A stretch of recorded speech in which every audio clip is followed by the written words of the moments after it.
Welcome back to my channel.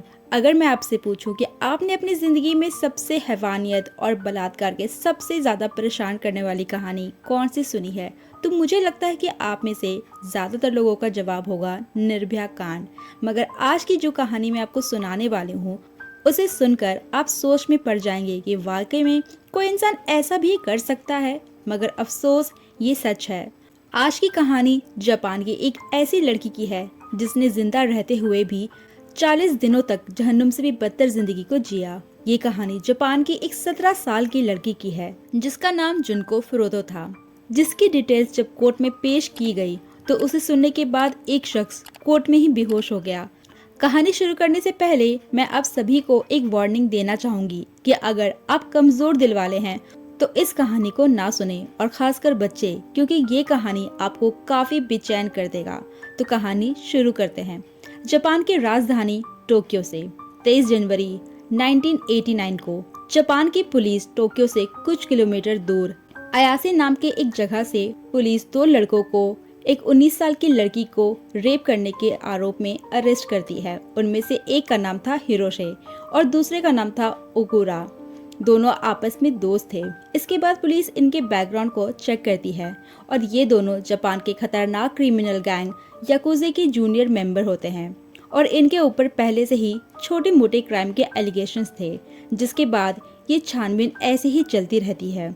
जिसके बाद 29 मार्च 1989 को जापान की पुलिस को इनके घर से एक लेडी के अंडरवेयर मिलते हैं, जिसके बाद पुलिस इनसे सख्ती से पूछताछ करती है। जिसके बाद पुलिस दोनों को अलग अलग कमरों में बैठाकर पूछताछ करना शुरू करती है, मगर इन दोनों में से कोई भी अपना मुंह नहीं खोलता। तभी इन्हें याद आता है कि आज से तकरीबन 4 महीने पहले एक महिला और उसके बच्चे का मर्डर हो गया था, तो कहीं उस मर्डर में इन दोनों का हाथ तो नहीं। इसीलिए पुलिस अंधेरे में एक तीर मारती है और हिरोशे और न्यामो से कहती है कि हमें पता है कि तुमने मर्डर किया है। अब पुलिस की ये बात जैसे ही मियानो ने सुनी, वो घबरा गया और उसे लगा कि शायद उसके दोस्त ने पुलिस को सब बता दिया है। पुलिस की ये ट्रिक काम कर गई और थोड़ी ना नुकुर करने के बाद मियानो टूट गया और बोला हाँ, उसने एक का मर्डर किया है। और पुलिस के लिए ये एक बहुत बड़ी कामयाबी थी, क्योंकि वो एक रेप केस के बारे में पता कर रही थी और खुल गया एक मर्डर का केस। इसके बाद पुलिस डेड बॉडी के बारे में पूछती है, जहां उसे लाश को फेंका गया था। जिसके बाद पुलिस अपनी टीम के साथ ही टोक्यो में कोटो नाम की एक जगह पर पहुंचती है। ये जगह समुद्र के किनारे बसी हुई थी। जिसके बाद पुलिस वहां पहुंचने के बाद पुलिस छानबीन शुरू करती है और थोड़ी ही देर के बाद एक खाली जगह पर एक बड़ा सा ड्रम मिलता है जो सीमेंट और कंक्रीट से भरा हुआ था और उस ड्रम से एक अजीब तरह की स्मेल आ रही थी। जिसके बाद अब पुलिस एक क्रेन मंगाती है और 305 किलोग्राम के इस ड्रम को ले जाती है। और जब उस ड्रम से कंक्रीट तोड़कर हटाया गया तो उस ड्रम से एक लड़की की लाश निकली और ये बुरी तरह से सड़ चुकी थी और उसका चेहरा पहचानना नामुमकिन था। ऐसा लग रहा था कि उसे मरे हुए 2 से 3 महीने बीत चुके हैं। जिसके बाद पुलिस उसके फिंगरप्रिंट से उसकी पहचान ढूंढने की कोशिश करती है और जब लाश की पहचान सामने आती है तो पुलिस भी दंग रह जाती है, क्योंकि ये लाश उस औरत की नहीं थी जिसके बारे में पुलिस ने पूछताछ की थी, बल्कि ये लाश तो जुनको फुरुतो की थी। मतलब कि पुलिस को अनजाने में ही एक ट्रिकी सवाल के जरिए जुनको फुरुतो के बारे में पता चला। अगर पुलिस अंधेरे में तिल नहीं चलाती तो शायद ये केस दुनिया के सामने नहीं आ पाता। खैर, इसके बाद पुलिस ने जुनको फुरुतो की लाश को पोस्टमार्टम के लिए भेज दिया। अब इस केस के बारे में हिरोशे मियामो और ओगुरा से पूछताछ शुरू करती है और फिर उन दोनों ने पूरी कहानी बयान की। और कहानी कुछ इस तरह थी। जुनको फुरुतो एक 17 साल की खूबसूरत लड़की थी जिसका जन्म 18 जनवरी 1971 को जापान के एक शहर मिसाटो साइटामा में हुआ था। जुनको शुरू से ही पढ़ने लिखने में काफ़ी होशियार थी और याशियो मिनामी हाई स्कूल की स्टूडेंट थी। जुनको हमेशा से ही पढ़ लिख कर कुछ बनना चाहती थी, इसीलिए स्कूल में सिर्फ पढ़ाई लिखाई पे ध्यान देती और पार्टी या नशा करने वाले लोगों से दूर रहती। और पढ़ाई में अच्छी होने की वजह से वो अपने स्कूल में काफ़ी पॉपुलर भी थी। अक्टूबर 1988 से जुनको अपने स्कूल के बाद एक प्लास्टिक मोल्डिंग फैक्ट्री में पार्ट टाइम जॉब करने लगती है। इसके अलावा एक इलेक्ट्रॉनिक की दुकान में जुनको ने फुल टाइम जॉब भी एक्सेप्ट कर ली थी, जिसे वो अगले साल अप्रैल से अपने एजुकेशन कंप्लीट करने के बाद ज्वाइन करने वाली थी। मगर उसकी ये खूबियाँ उसकी दुश्मन बन गई। जिस स्कूल में जुनको फिरोता पढ़ती थी, उसी स्कूल में हिरोशि मियामी भी पढ़ता था और मन ही मन उसे चाहने लगा था। एक दिन मियानो ने जुनको को डेट पर चलने के लिए प्रपोज किया, मगर जुनको को पता था कि मियामो किस टाइप का लड़का है, इसीलिए उसने मियामो के इस प्रपोजल को साफ मना कर दिया। जुनको के इस इनकार की वजह से मियामो को बहुत गुस्सा आया, क्योंकि उसे ना सुनने की आदत नहीं थी। स्कूल के सभी लोग जानते थे कि वो याकुजा गैंग का मेंबर है, इसीलिए उसे डरते और घबराते थे और कोई भी उसके किसी बात को मना नहीं करता था।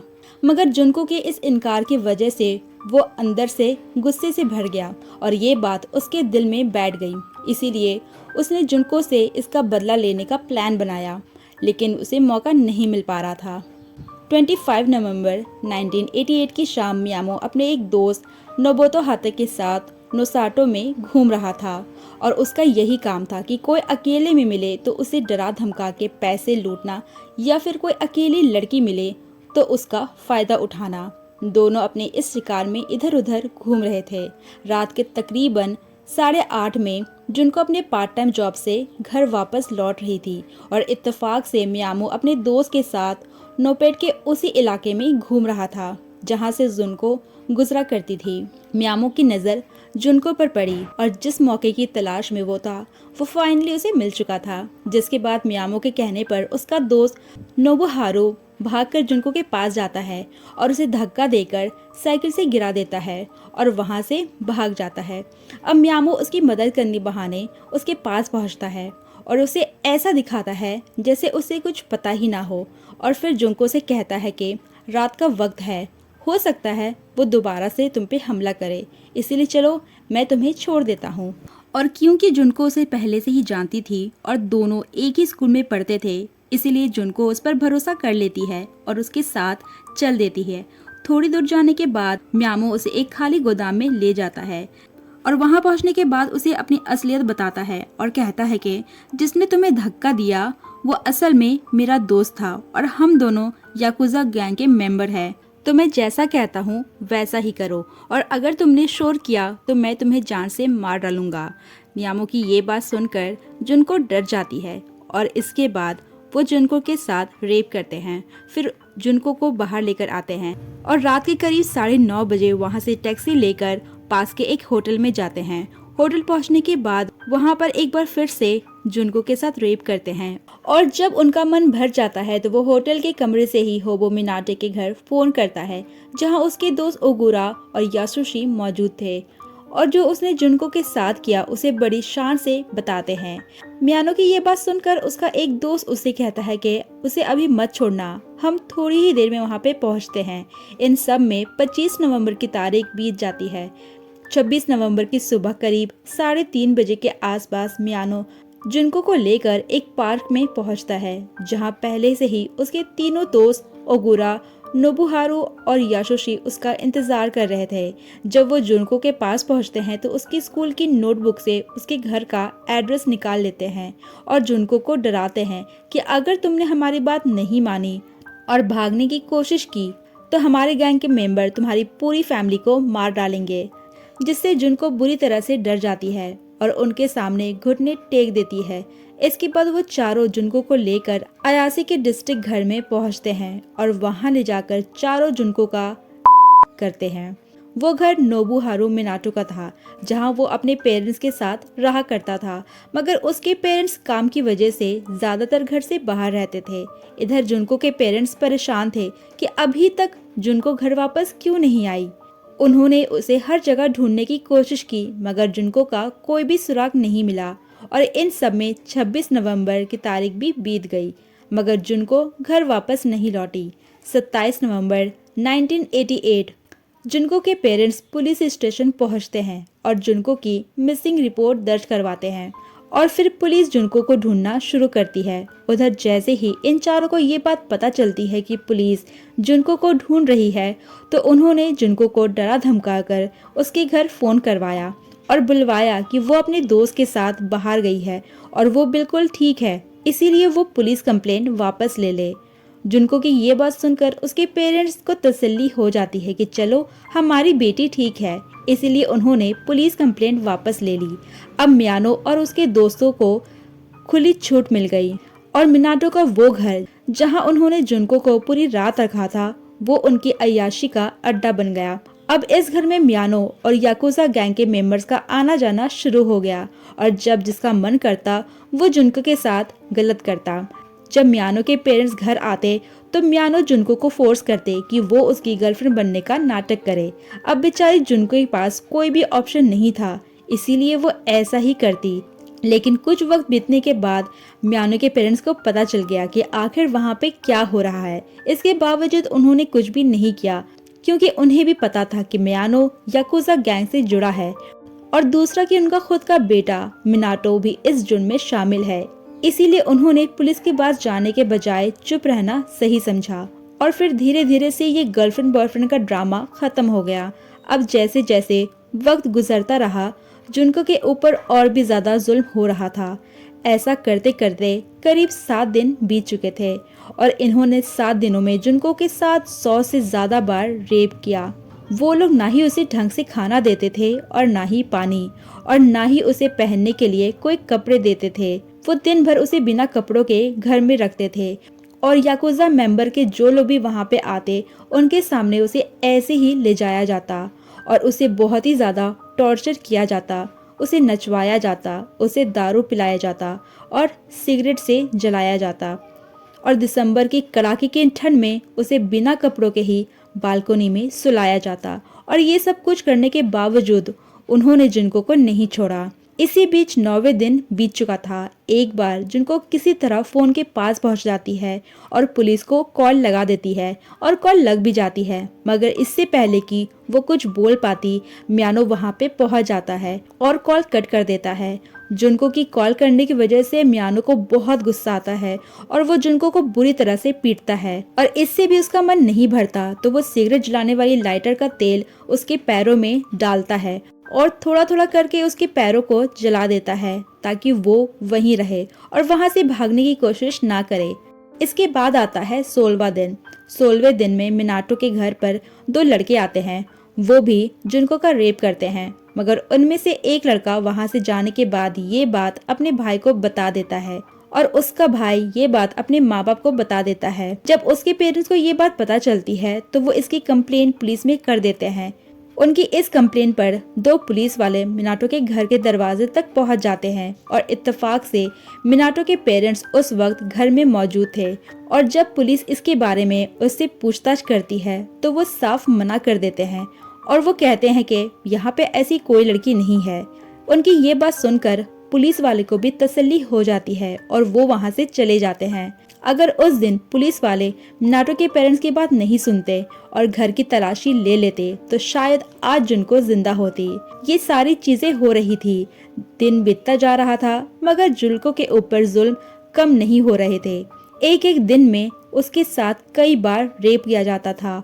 कभी कभी तो उसके साथ एक दिन में 12 अलग अलग लोग रेप करते थे और पूरे दिन उसे पीटा जाता था। कभी कभी तो उसे हाथों से बांधकर लटका दिया जाता था और उसे पंचिंग बैग की तरह ट्रीट किया जाता था, जिसकी वजह से जुनको की नाक में इतना खून जम गया था कि वो सांस भी नहीं ले पा रही थी और वो चारों सिगरेट पीने के बाद अपने सिगरेट को उसके शरीर पे रगड़ के अपने सिगरेट को बुझाया करते थे और कभी कभी तो उसके प्राइवेट पार्ट से भी बुझाते थे और कभी तो मोमबत्ती जलाकर उसकी गर्म मोम उसके पूरे शरीर पर गिराते थे और ये तब तक करते रहते थे जब तक वो मोमबत्ती खत्म नहीं हो जाए। इवन उन्होंने लाइटर से जुनको के आंखों के पलकों को भी जला दिया था। उसे जबरदस्ती कॉकरोच खिलाया जाता और जबरदस्ती उसे खुद का पेशाब पिलाया जाता। यहाँ तक कि उन्होंने जुनको के लेफ्ट ब्रेस्ट के कुछ पार्ट्स भी काट दिए थे। उसके पूरे शरीर पर सुइयां भी चुभाई जाती थी। इतना सब कुछ करने के बावजूद उनका जी नहीं भरा और तो और कभी कभी तो उसके प्राइवेट पार्ट में रॉड को घुसा देते तो कभी बॉटल को। एक बार तो उन्होंने जुनको के प्राइवेट पार्ट में जलता हुआ बल्ब भी डाल दिया था। मतलब कि कोई इंसान इतना बड़ा दरिंदा कैसे हो सकता है, सोच के भी रूह कांप जाती है। पता नहीं जुनको ने ये सब कैसे सहा होगा। मुझे तो लगता है कि वो इंसान कहलाने के लायक ही नहीं थे। शायद ही उन्होंने जुनको के जिस्म का कोई भी ऐसा हिस्सा छोड़ा होगा जो जख्मी ना हुआ हो।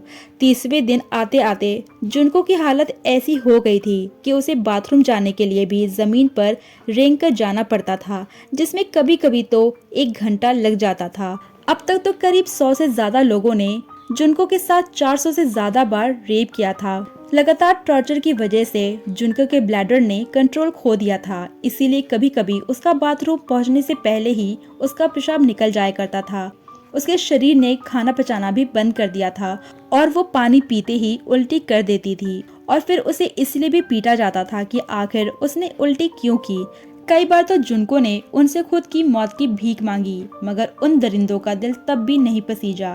वक्त बीतने के साथ साथ जुनको के शरीर पर जो जख्म थे उसमें पस भरने लगा था, जिसकी वजह से उसके शरीर से बदबू आने लगी थी। इसी वजह से उन चारों का इंटरेस्ट उससे हटने लगा था, मगर उन्हें अपनी हवस मिटाने के लिए कोई और चाहिए था। इसीलिए वो चारों 27 दिसंबर 1988 की रात जुनको को मिनाटो के घर में छोड़कर बाहर निकलते हैं और करीब सुबह 2:30 बजे के आसपास एक 19 साल की लड़की को किडनैप करके उसे डरा धमका कर होटल ले जाते हैं और फिर उसके साथ भी गैंगरेप करते हैं। और जब उनका मन भर जाता है तो उसे छोड़ देते हैं। और ये वो लड़की थी जिसका रेप करने के इल्जाम में बाद में मियानो और उसके दोस्त को पकड़ा गया था, जिसके बारे में मैंने आपको शुरुआत में बताया। खैर, इसके बाद 1988 का साल बीत गया, फिर 1989 का साल आया।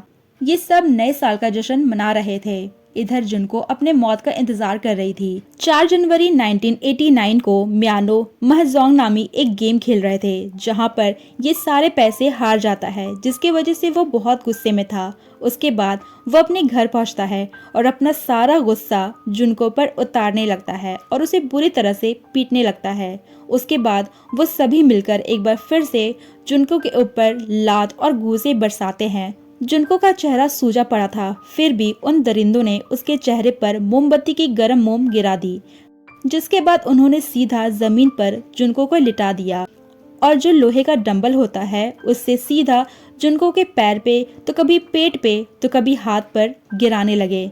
इसके बाद मियानो धीरे धीरे करके उसके पूरे शरीर पर लाइटर का तेल डालकर उसे किश्तों में जला रहा था। उसी रात तकरीबन 2 घंटों तक उन चारों दरिंदों ने उसके साथ ये दरिंदगी की। शुरुआत में तो जुनको ने अपने आप को बचाने की खूब कोशिश की, मगर थोड़ी देर के बाद उसने भी रिस्पॉन्स देना बंद कर दिया। एक तरह से वो जिंदा लाश बन चुकी थी। ये सब करने के बाद उन चारों ने जुनको को वहीं छोड़ दिया और फिर वहां से निकल गए। मगर उसी रात मियानो ने जो लाइटर का तेल उस पर डाला था वो कुछ ज्यादा ही डाल दिया था और लगातार 2 घंटे तक चले इस टॉर्चर को जुनको झेल नहीं पाई और 40वें दिन इस नर को झेलने के बाद 4 जनवरी 1989 को उसी रात जुनको की मौत हो गई। और मुझे लगता है कि अच्छा ही हुआ कि उस रात उसकी मौत हो गई, वरना बेचारी जुनको को और कितना सहना पड़ता। अब जब अगले दिन ये चारों घूम रहे थे तो मिनाटो का भाई घर पर मौजूद था और उसे जुनको के बारे में सब कुछ पता था। उसने उन चारों को फोन करके बताया कि जुनको ऐसी पड़ी हुई है, लगता है वो मर गई। यह खबर सुनते ही वो चारों भागे भागे मिनाटो के घर पहुंचते हैं और फिर चेक करके पता चलता है कि जुनको की मौत हो गई है। इसके बाद वो चारों मिलकर लाश को ठिकाने लगाने का प्लान बनाते हैं और फिर चारों मिलकर बॉडी को कंबल से लपेट देते हैं और फिर एक बड़े से बैग में रख के चारों तरफ से टेप लगा देते हैं। इसके बाद एक बड़े से 55 लेगन का तेल का एक खाली ड्रम लाते हैं और फिर उस बैग को जिसमें जुनको की लाश थी उसे इस ड्रम में डाल देते हैं और इसके बाद वो कंक्रीट और सीमेंट के गीले मसाले को उसमें भर देते हैं। अब करीबन रात 8 बजे वो उसे एक ट्रक में लोड करते हैं और उस ड्रम को लेकर टोक्यो की तरफ चल देते हैं। कोटो जापान में एक समुद्री इलाका है और उनका ये प्लान था कि वो इस ड्रम को इस समुंदर में डाल देंगे, मगर समुंदर के करीब पहुंचने के बाद उन्हें एहसास होता है कि वहां पर एक सुनसान जगह भी है, जिसके बाद वो उस ड्रम को वहीं पर फेंक कर निकल जाते हैं।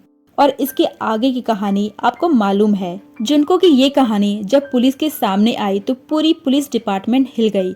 उन्हें यकीन ही नहीं हो पा रहा था कि आखिर कोई इंसान ऐसा भी कर सकता है। हिरोशि मियानो और ओगुरा की इस गवाही के बाद इनके बाकी दोस्त नोबुहारू मिनाटो और यासुशो को भी अरेस्ट कर लिया जाता है।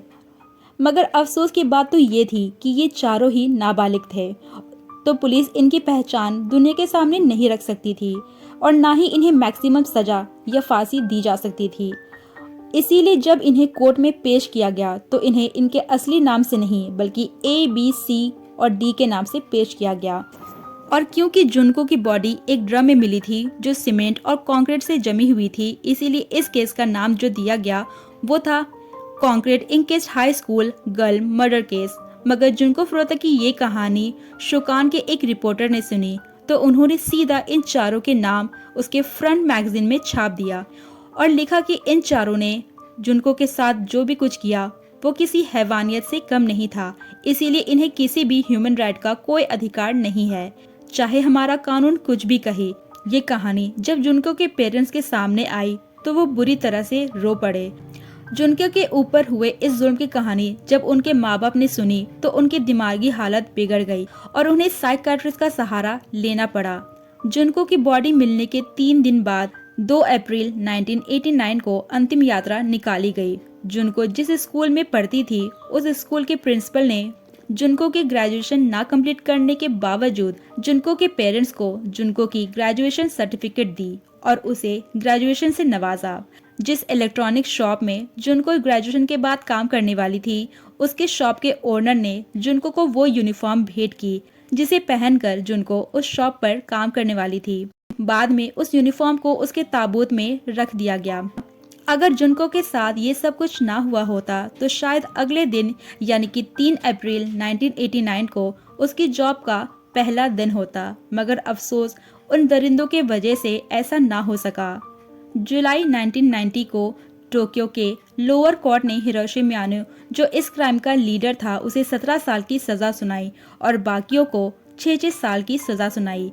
बाद में उन्होंने इस फैसले को टोक्यो के हाई कोर्ट में चैलेंज किया, मगर टोक्यो के हाई कोर्ट के जज यूजी यानासे ने मियानो की सजा को 3 साल बढ़ाकर 20 साल और बाकी तीनों की सजा को 6 साल से बढ़ाकर 9 साल कर दिया। अपने इस फैसले में उन्होंने ये भी कहा कि पूरी दुनिया में कोई भी ऐसा शब्द नहीं है जो उनके जुर्म को बयां कर सके।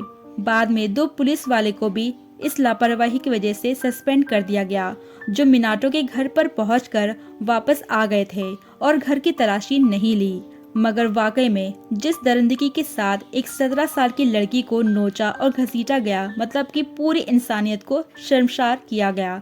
बाद में जुनको के ऊपर कई किताबें लिखी गई, इवन उसके ऊपर गाने और मूवी भी बनाई गई। कोटो जापान में जिस जगह में बॉडी मिली थी वहाँ एक मेमोरियल बनाया गया और उस पूरी जगह को बकाशो नामी एक पार्क में तब्दील कर दिया गया। अगर आप आज भी टोक्यो जाएं तो उस पार्क को देख सकते हैं। तो ये थी जुनको फुरुता की दर्दनाक कहानी। हम फिर मिलेंगे अपने नेक्स्ट वीडियो में। Till then bye bye.